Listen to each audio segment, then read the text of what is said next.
Vikram Singh Sahni.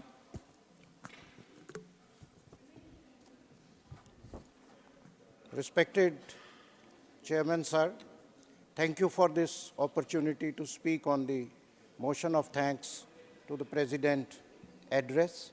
I would request you, after a lapse of 1.5 years, I am able to give my maiden speech only today. So please correct the time and add 10 minutes. Or I hope you will be considerate. You have 15 minutes anyway. No, 15 minutes. 4 minutes you have given to Northeast. Okay, you continue your speech. Honorable Madam President have laid down the key achievements of the government in the past year and also laid down some of the steps. I rise to appreciate some of the important things and make a note of few observations and things that this government can do, or let me say together we can do that matter to the populace or common man of this country. Sir, the President address said that our inflation was over 8% in the 10 years before 2014, and now it is 5%. I really appreciate that India have considerably done a decent job in balancing the inflationary pressure with huge social spending despite the COVID pandemic, Russian-Ukraine war and other disruptions. However, we must acknowledge and learn that if we compare India with the world economies, we will find that India has always a very high inflation than rest of the world, especially I'm laying the data with respect to the European Union. I would like to mention that household essential commodities have witnessed record price in last 7-8 years. Today morning I did some survey. कुछ गृहिणियों से हमने ये दाल, आटा, चावल, सब ये edible oil के prices लिए. I'm laying on the house of the table. इसके हिसाब से अब वनस्पति ऑयल 118% बढ़ गया. मस्टर्ड ऑयल समझ नहीं आ रहा, सरसों का तेल 92%, आटा 43%, ग्राम दाल, उड़द दाल 60%, मिल्क जैसे मेरे और colleagues ने कहा. और meanwhile the irony is that the farmers who produce these products, their income did not increase even half of this price. Also the price of petrol, diesel have gone exorbitantly high.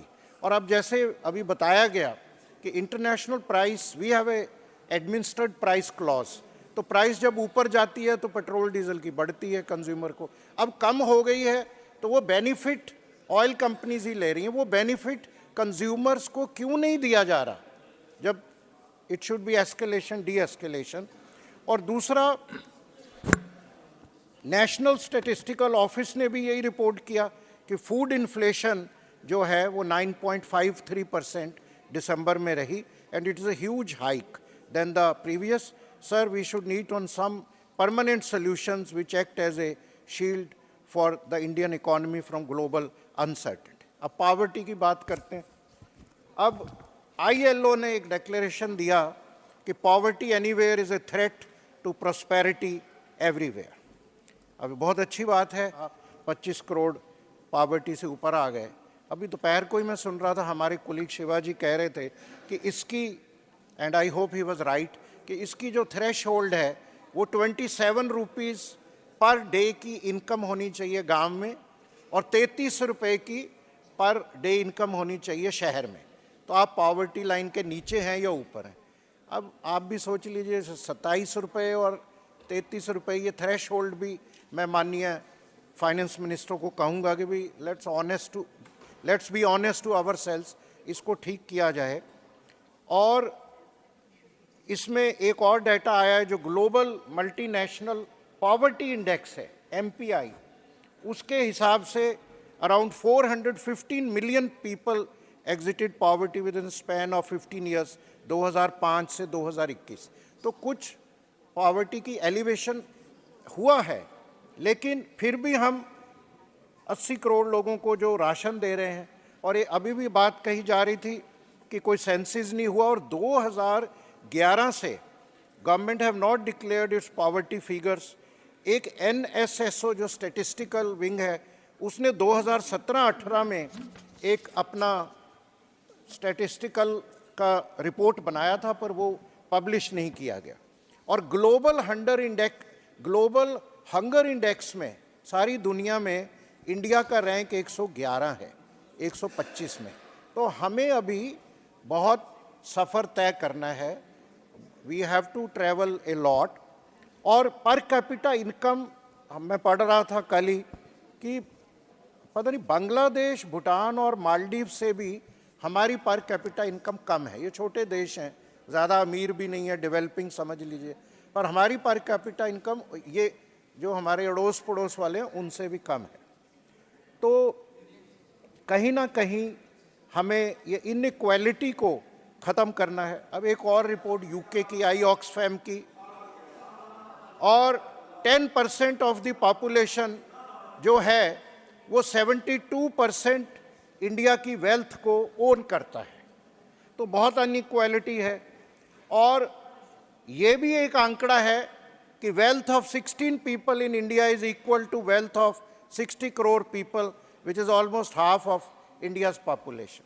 तो हमें ये कहीं ना कहीं जो अमीर और गरीब में खाई बढ़ती जा रही है, इसको कहीं ना कहीं कम करना होगा। ऐसा लग रहा है कि वो जो खरगोश और टॉर्टवाइज कछुए की कहानी थी कि अमीर शायद खरगोश की तरह आगे बढ़ रहे हैं, अच्छी बात है, लेकिन गरीबों को भी उसी हिसाब से ही बढ़ना चाहिए और उनका स्तर ऊपर होना चाहिए। अब इंडस्ट्री की बात करें तो डॉक्टर बाबा साहब अम्बेडकर जी ने कहा, in short industrialisation of India is the soundest remedy of all the problems of even agriculture problems of India. अब प्रेसिडेंट के एड्रेस में स्टार्टअप्स की, मोबाइल मैन्युफैक्चरिंग की, एमएसएमईज, प्रोडक्टिविटी लिंक जो इंसेंटिव स्कीम की बात कही गई, which is very good, PLI. और खुशी की बात है कि मोबाइल फ़ोन्स पे भी राजीव चंद्रशेखर जी बैठे हैं हमारे दोस्त, आईटी में उनकी ड्यूटी कंपोनेंट्स की कम कही गई। अब आपको पता है कि कोविड में सेमीकंडक्टर माइक्रोचिप्स को लेके हमारी प्रोडक्शन ने कितना सफ़र किया, ऑटोमोबाइल में, आईटी में, और बहुत सप्लाई चेन का डिसरप्शन हुआ ताइवान, चाइना, यूएसए से। इंडिया का जो ट्रेड डेफिसिट है वो 1980 से ही बढ़ा है, पर अभी अक्टूबर 2023 में अगर मेरे आंकड़े सही हैं तो India's had a highest trade deficit, it hit A record of $32 billion. तो उसके लिए भी हमें निरंतर काम करना होगा। और इंडस्ट्री को लेके मैं समझता हूं कि सरकार को जो लैंडलॉक्ड सूबे हैं, बॉर्डर स्टेट हैं पंजाब जैसे, उसमें कोई प्रोजेक्ट बठिंडा रिफाइनरी का 15 साल पहले या 12 साल पहले आया था, PM Mitra textile park was not granted to Punjab even on alternative location. Similarly, industries like software parks, semiconductor hubs have not been given to Punjab despite Punjab having these capabilities.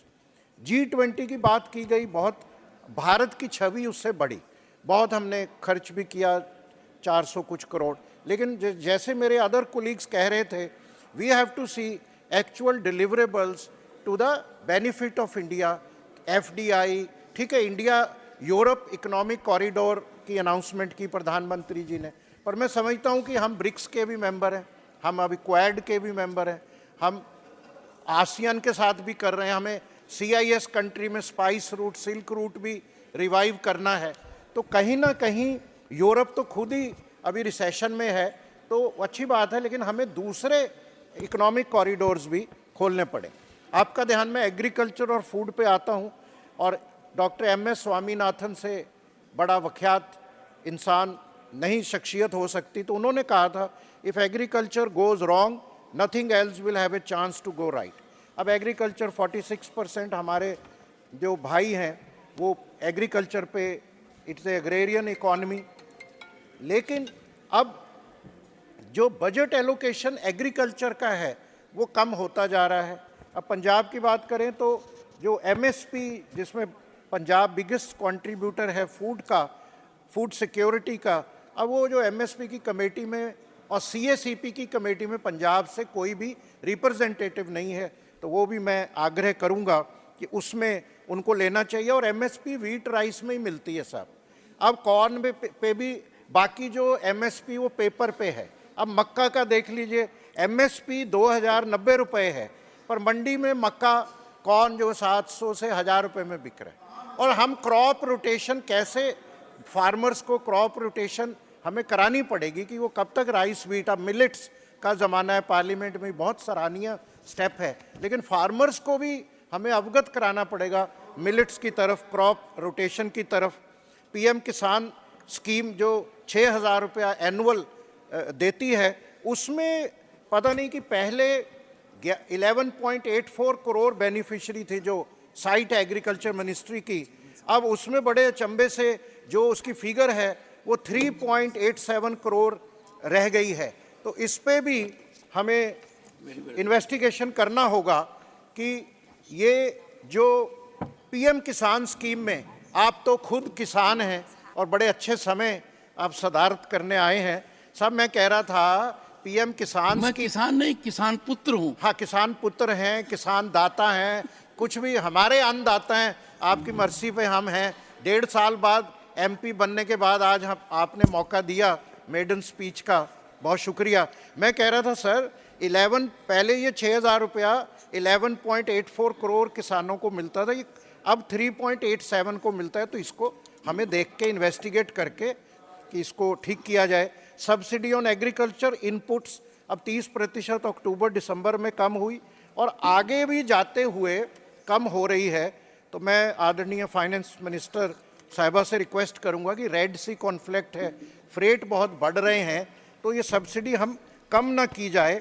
और आपने कहा आप किसान पुत्र हैं, आपको पता ही होगा, आप मेरे से ज़्यादा गुणवान हैं, नॉलेजेबल हैं कि 145 किसान रोज, एक पर डे, मैं भी चौंक गया, 145 किसान मजदूर भारत में एक दिन में 145 किसान सुसाइड करते हैं।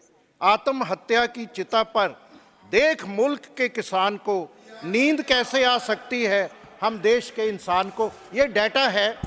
हमें, मैं पहले ही कह चुका हूं कि हमें मिलके काम करना है। मैं कोई, ये सभी की जिम्मेवारी है।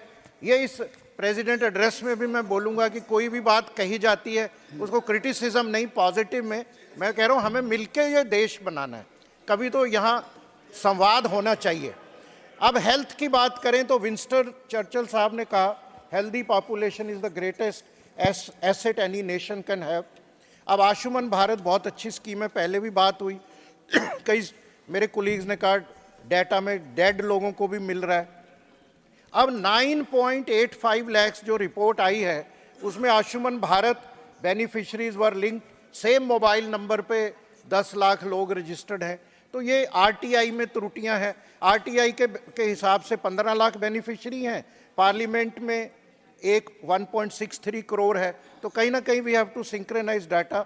लेकिन मेन बात, आयुष्मान भारत स्कीम में कोविड जैसे ये बीमारियां कवर नहीं हैं, तो वो लोगों को बहुत आउट ऑफ द पॉकेट उस पर देना पड़ा। और प्राइवेट हॉस्पिटल उसमें 3% ही आ रहे हैं। एजुकेशन की बात करते हैं, हमने एम्स, IITs, IIMs बनाए। प्राइमरी एजुकेशन की सर देश में हालात ठीक नहीं है कि अभी आपने भी पढ़ा होगा, 10 दिन पहले एक इंग्लिश डेली में ASER की रिपोर्ट ने बताया कि 14 से 18 साल की आयु में जो बच्चे थे 25% सेकंड लेवल में अपनी रीजनल लैंग्वेज का टेक्स्ट भी नहीं पढ़ पाए। 43.3% 14 से 18 साल में ही मैथ्स सेकंड क्लास का नहीं कर पाए। तो हमें रूरल एजुकेशन में जो, क्योंकि वहीं से हमारी नींव बनती, हम भी तपड़ वाले स्कूल में पढ़े, लेकिन मेहनत उसमें हमें रूरल हर सूबे को चाहिए और एजुकेशन के लिए चाहिए। और एक हमारा जो एजुकेशन आउटले है वो भी कम है, 2.9% है। भूटान में 8% है, ब्राज़ील चलो बहुत बड़ा मुल्क, फिर वहाँ भी 6 है, मालदीव्स में 4.6, मॉरिशियस में। तो हमें इसको कहीं ना कहीं 5-10% लाना होगा। और जो शिक्षा पे मिनिमम 10% खर्च करना चाहिए। मेरी मेडन स्पीच है तो आप कंसिडरेट करेंगे, मैं 5-7 मिनट में कंक्लूड करता हूँ। लेबर और स्किलिंग में ये राजीव चंद्रशेखर जी बैठे हैं, स्किलिंग के ये इंचार्ज हैं, अन्नदाता हैं, बहुत अच्छा काम कर रहे हैं। अब दिक्कत ये है इतने लाख करोड़, क्योंकि एक तो यहाँ फिगर भी लाखों करोड़ों में ही चलती है, बहुत अच्छी बात है, लेकिन लास्ट माइल डिलीवरी चाहिए। अब जो है ये PMKY और PMK के ये सब स्कीम्स हैं। NSDC का मैं भी बोर्ड मेंबर रहा 7 साल इनके सौजन्य से। लेकिन सब प्रॉब्लम क्या है कि स्किल करना एक अलग बात है। अब प्रेसिडेंट साहब के और उनके एड्रेस में लिखा है इतने हजार कितने स्किल हो गए, जॉब लायक बना दिए। जॉब लायक नहीं ना, जॉब्स, उनको नौकरी चाहिए। नौकरी हमें, हम सबकी जिम्मेवारी है, हमें उनको नौकरी देनी पड़ेगी। मैं भी खुद NGO चलाता हूँ। हमने 5000 यूथ को पिछले 2 सालों में नौकरी दी, 20,000 रूरल सेंटर्स में हमने एम्पावर किया। तो एक अभी जो 29.7% of India's youth is unemployed, ये डाटा है। और हमारे पास स्किल लेबर 4.69 है, दुनिया में आपको पता है 50, 68। अब ये स्किल इंडिया मिशन का बजट भी कम हो रहा है, तो फाइनेंस मिनिस्टर साहब को ही दरख्वास्त करेंगे कि स्किल के इनके मिनिस्ट्री के धर्मेंद्र प्रधान जी और हाँ जी, और स्टेट ऑफ पंजाब में ministry have reduce the fund allocation just by 92%, ज़्यादा नहीं, 92% कट गया है। और ये सारे इसके जॉब्स की तरफ मैं आपका ध्यान लगाता हूँ। एनर्जी में अब एक और है कि आर्टिफिशियल इंटेलिजेंस आ रही है, डिजिटलाइजेशन आ रही है, उससे राजीव चंद्रशेखर जी जॉब्स और जाएंगी। तो हम लोगों को कुछ आउट ऑफ बॉक्स सोचना है, क्योंकि मैकेनाइजेशन से वो मजदूर और कम होंगे। एनर्जी में राष्ट्रपति मैडम ने clean energy, solar capacity, power grid, Ujjwala, electric vehicle, बहुत ही बढ़िया बात की। हम ग्लास भी गए, हम सोलर अलायंस में भी गए, सारा वो किया। Please conclude. हाँ जी, एथेनॉल जो एनर्जी में please conclude sir, be fair ना, मेरी मेडन स्पीच है, मेरे को बोलने तो दीजिए ना सर। नहीं, ऐसे तो एक मिनट मैं नहीं बोलता, बैठ जाता हूँ सर। देखिए सानी साहब, नहीं, मैं 2-3 मिनट तो made good points. It is over 17 minutes. नहीं, पर मेडन स्पीच है सर, 17 मिनट्स तो हमारा टाइम था। अच्छा चलो 2 मिनट दे दीजिए, वाई टू वेस्ट टाइम। मैं कंक्लूड कर, please, I have high regards. अब 2 मिनट प्लीज, क्योंकि हर 10 सेकंड में आप कहेंगे तो सर मैं। एथेनॉल शुगर केन और राइस से बनता है और वाटर इंटेंसिव है, तो हमें देखना होगा अब crop residue stubble can be converted into fuel for thermal plants और फार्मर्स। इससे आपने देखा जो दिल्ली में ये धुआं छा जाता है, क्लीनर इन्वायरमेंट, उसका भी इलाज होगा। रिसर्चर्स फ्रॉम पुणे ये एग्री वेस्ट हाइड्रोजन से इलेक्ट्रिक व्हीकल्स के लिए। इंदौर में जो है सर, जो डीजल बन रहा है plastic waste and CNG out of liquid waste बन रहा है। तो एनर्जी रिन्यूअल पे हमें नई चीज़ों पे ध्यान देना होगा। डिफेंस के बारे में ये बहुत अच्छा डिफेंस मैन्युफैक्चरिंग का उन्होंने कहा। India is the largest importer of arms, 40,000 crore.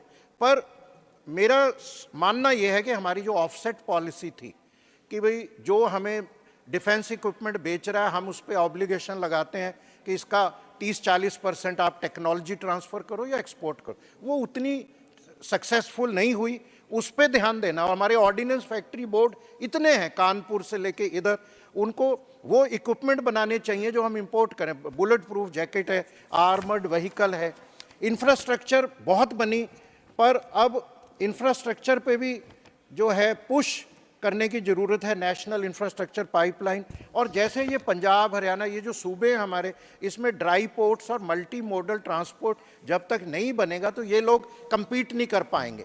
Last soul of India lies in villages. Sir ये 100 स्मार्ट, मैं लास्ट कर रहा हूँ, 100 स्मार्ट सिटीज़ पेपर पे हैं, एक्चुअल वो बने नहीं हैं।